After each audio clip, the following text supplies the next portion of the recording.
Hello, Scott Smith here. I'm lucky enough to be joined with Shagwar from Team Zex, as most of you all know. I've got a couple good questions for you. We're going to start with the one that everyone always wants to know.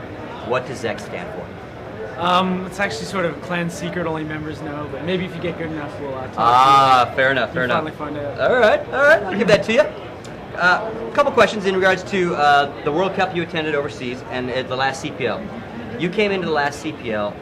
Kind of, people were saying they're only online, do it on land. You came here last winter and you did it on land, you upset, all that good stuff we'll talk about. And then you went over and you did it in Europe and impressed everyone. How'd that feel? It was a really good, I've never really been victim to sort of cheat accusations until I became part of Zex. And when I did, it was just like, once I had that Zex tag on, I was initially tagged as a cheater and configured by a lot of the players. So, I know I didn't have as much to prove as other players like Volcano and Jasmine Sunman, but I know at the same time it meant as much to me and Revenge as it did to those three. It was a big deal beating EOL, ESU, and SK, etc. 4 teams overseas. So it was really great feeling. Good vindication for the tag in general. That's good to hear. Speaking of the events in Europe, obviously they play different. They max rounds 15 and ghosting is legal. So the question is, they're used to ghosting, they come here, they're not used to not ghosting. You guys go over there, you're not used to ghosting. Yeah. Did you practice ghosting? No, not really. We didn't really think about it. We didn't think it would have such a big effect, but later on in the tournament, we actually used their ghosting to our advantage. Like we'd kill someone in a different area, knowing they would tell each other where they are. Like in SK, I remember in the second round as terrorist, I killed someone out in the field, and I knew that they'd fall back to the side, so I just fell back all the way around, using it to my advantage. So I think we actually ghosted a lot less than the Euros did. We just used their ghosting to our advantage. So it's a win and lose situation. So. What about max rounds 15? Max rounds 15 was definitely a lot better. So we'll have less emphasis on pistol rounds, which we're not exactly, as of late, the strongest on. We were allowed to play around with the money system a lot more effectively, as Team 9 did so well, especially in the final match. Saving out pistol rounds, deagle armor, etc. Just working that sort of angle. We had a lot of room to work with MR15. So. Gotcha. Speaking of Volcano, he was able to play last CPL. He was able to play in Europe. CPL changed their age limit, so he's not able to be with you this time. Did that just change your strategies, or does that hurt you? How does that affect you? Strategy-wise, I didn't think it affected much because he sort of plays the same sort of areas that Revenge does. So the CT side, it didn't necessarily affect us much. But as far as you can't really replace a player like Volcano. He's such an impact player. He had such a big effect on us at the last CPL. In France, he played fantastic. So it's hard to say that him not being on the team has affected us or hurt us. But Revenge is a fantastic player. I played with him for the last 3 CPLs. We'll be our 4th CPL together. So, I think that it will hurt and it will be fine. Perfect. Obviously, you guys have been lucky enough to, 6 months ago you were, let's say, the second tier of the best CS clans in the United States. Obviously, that has now changed. Some boys have joined 3D at the top. How do you feel about any new up-and-coming teams? TEC is coming up.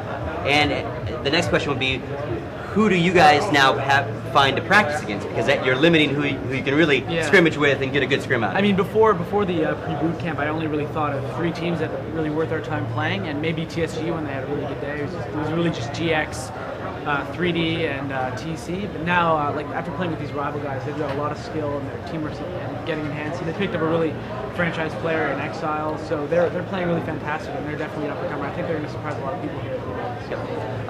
Your guys, when you do your DE and armor, it's fantastically. It just seems like it's always good for you guys. Is that something you really, really work on, or does it fall naturally to the guys that they're good with the guns, they're good with the strat? I think it's really becoming sort of American custom with the whole deagle armor thing. Especially with teams like Rival and TC. TC probably is the best deagles in North America, or maybe even the world. And as long as they're hitting your shots and you counter with the CTs put on you with your deagles, you can beat their MP5s. Long range it beats the MP5, and most situations it will. Okay. And then finally, obviously you have some corporate sponsorship behind you, which helps you attend events. What do you see in the future for Zex, both as a team in general, big plans coming up, new sponsors, etc.? Well, I don't know really. Everything's sort of been gearing up to this event. We have really no idea what's going to happen. maybe some even players, this whole thing about bombs playing with 3D for WCG, we're sort of unsure what's going on with that. So it's sort of hurting the team dynamic as far as him playing for sort of a rival team for a different event. But at the same time, we just come here, we want to win, and we have people backing us, like Next Level Interactive let us boot camp at their place in Toronto, Ontario, Canada, about a month back, and we have SG Servers provides us with servers all over the country, and Mercenaries Incorporated ensures that we get here and has top line equipment. So, I mean, we seem set, and I don't know what the future holds, but hopefully the CyberX will be for real and it'll work out. And more overseas tournaments. France was incredible. ESWC was just great. So. Fantastic. Thank you very much for your time. Good luck in the tournament. Scott Smith here. I'm lucky enough to be joined with Brian Flander here, also known to the gaming community as Destruct. Thanks for joining us. A couple questions for you. You've played several games at the very top level of competition. Why don't you tell a little bit about your background and how you think, in general, pro gaming should progress, and negatives and positives so far? I started way back in Unreal Tournament. I initially downloaded the demo, and it just caught my eye. And just considering I used a 56K modem back then, there was sort of at the time there was sort of a little battle between Quake 3 test and Unreal Tournament demo as to which game was going to be the next big one. And because of my connection, I ended up playing with Unreal Tournament.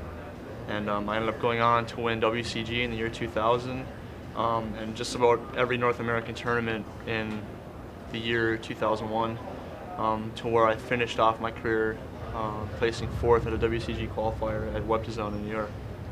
And I went on to play Quake 3 for a while, and then here I am in Counter-Strike. Fantastic. You know, recently you wrote that great article on pro gaming and the futures of it and what kind of you thought it needed to do to progress, etc. Any key points of that you want to touch on again?